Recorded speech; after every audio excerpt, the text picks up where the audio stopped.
दोस्तों, आज की इस वीडियो में हम आपके लिए लेकर के आए हैं 1184 स्क्वायर फीट में 4 बेडरूम के साथ 32 फुट बाई 37 फुट का हाउस प्लान। जैसा कि आप वीडियो में देख सकते हैं, हम आपको एक कंप्लीट घर का नक्शा बनाकर दिखाने जा रहे हैं।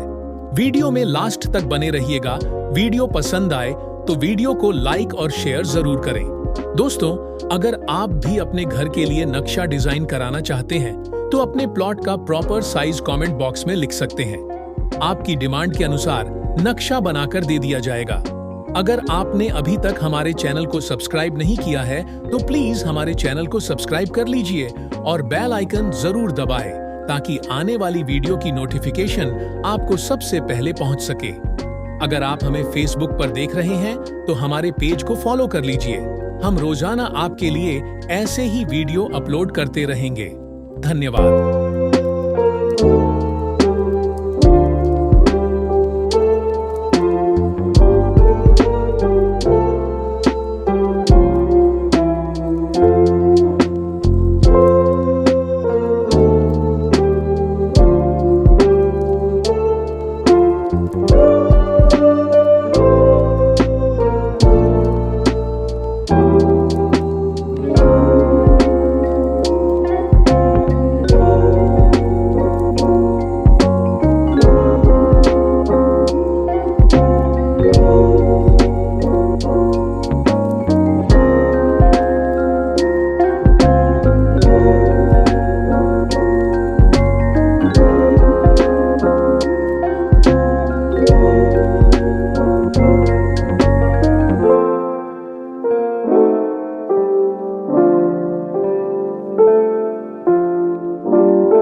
हैं।